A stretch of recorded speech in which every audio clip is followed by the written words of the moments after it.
In this lesson, we are going to move from just studying triangles to looking at the larger group of polygons. Now, what is a polygon? Well, I've got some examples and some non-examples. And by the way, on the lower right here, you can see where I drew this red line.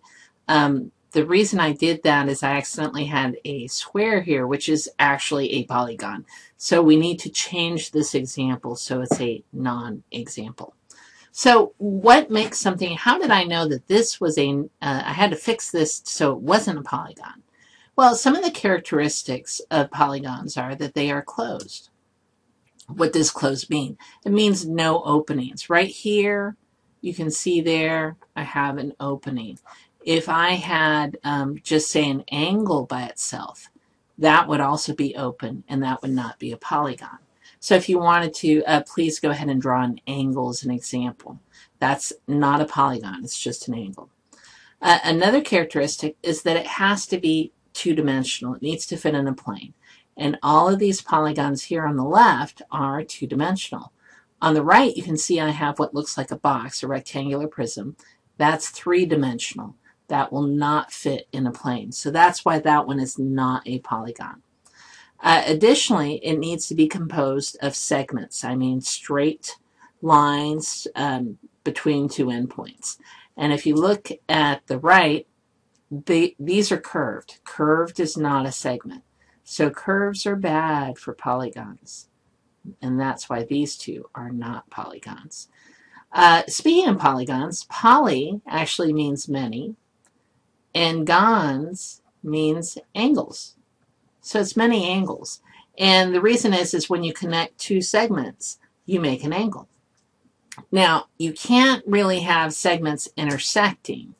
And by intersecting, what I mean is when you have more than two segments coming off the vertex. So you can see right here, I have actually 4 segments coming off of that vertex. That's too many.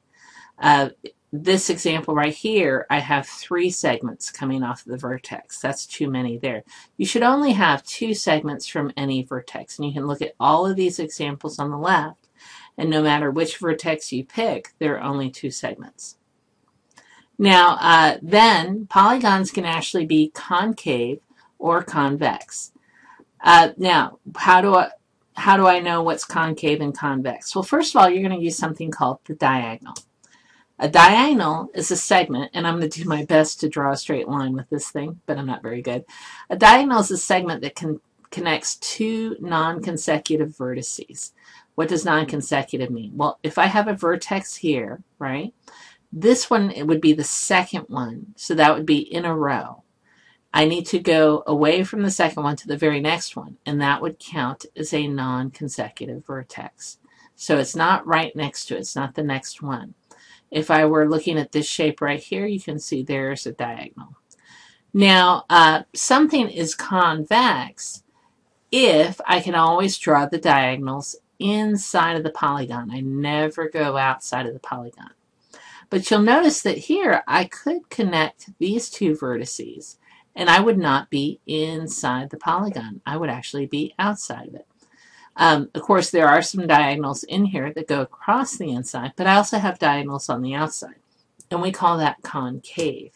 Now, the way I keep these 2 words straight is that I think of a mountain, and a cave is kind of like a dent into the mountain. And if you look, this is concave, and you could say, oh, there's a dent in this polygon. It's kind of going in. So that's my own personal little way I keep concave and convex straight. See how there's a dent here? This is a concave polygon. And this one, on the other hand, since all the diagonals can fit inside, is convex. Now, there's also a special group of polygons called the regular polygons. And the regular polygons are what you think of when you think of the ideal example. So when I think triangle, I normally think equilateral triangle. When I think quadrilateral, I normally think a square where all the sides are equal. When we think octagon, we think of the stop sign. So you'll notice here, all of these sides are equal on every single polygon on the left here that's in the example group. Now, they're not equal across, but within the polygon, they are all congruent. So all of these are called, remember when we had 3 equal sides on a triangle, we called it equilateral. That also applies to the other polygons. And you can see again, all of these sides are equal. This top one here has some sides that are equal, but it also has some sides that are not congruent. So it's not a regular polygon. This rectangle is not a regular polygon because not all of the sides are congruent. Now the star has all of the sides congruent, but it's not a regular polygon for a different reason.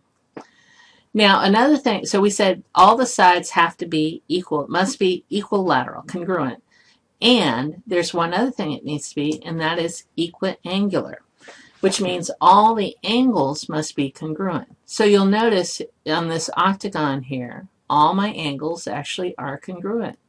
On my square, all of my angles are 90 degrees, which makes them congruent. On my equilateral triangle, all of my angles are 60 degrees, which makes them congruent. And that's true for all of my polygons right here. Now, if you look on the right, the one that looks like a stretched out octagon, believe it or not, all those angles are actually congruent. But the reason it's not a regular polygon is because it's not equilateral. So not equilateral. And it's hard to fit it in here, I know. Lateral. Now, so looking at this star here, I can actually have 2 sets of angles. I've got these tiny angles in the points of the star, but believe it or not, there's another angle there, a really big one. It's bigger than 180 degrees. So it's not equiangular. Anytime you dent in a polygon and make it concave, you end up with these giant, bigger than 180 angles. So the regular polygons are equilateral and equiangular. Since they're equiangular, that automatically makes them convex. A concave polygon can never be a regular polygon.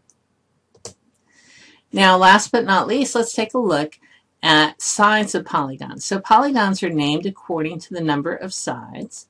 And if I count the sides in this first one here, 1, 2, 3, 4. Now, if you speak some Spanish, what does 4 mean? It's cuatro. How many sides? Cuatro lados. And here is the name of the polygon. Quadrilateral. Do you see the relationship there? Cuatro lados, quadrilateral. And most of the words, this one's a very Latin name, but when we get to the Gon names, I believe that's actually more Greek. Now, counting this one, we see there are 5 sides, and the penta gives us the 5. Here on the 6-sided one, we have the word hexagon, and hex leads to the 6. And then on the 7-sided one is heptagon. And that kind of reminds me of snakes, actually. H-E-P-T-A, that root word there.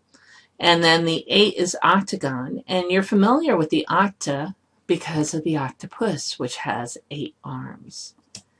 The 9-sided figure is called a nonagon. And the 10-sided figure is a decagon. If you think of the decimal system, that's a base 10 system. So deca is 10. The 11-sided figure is an undecagon, if I'm saying that properly, and that's just the 1 plus the 10. And the 12-sided figure, similarly, is a dodecagon, because you have 2 plus the 10.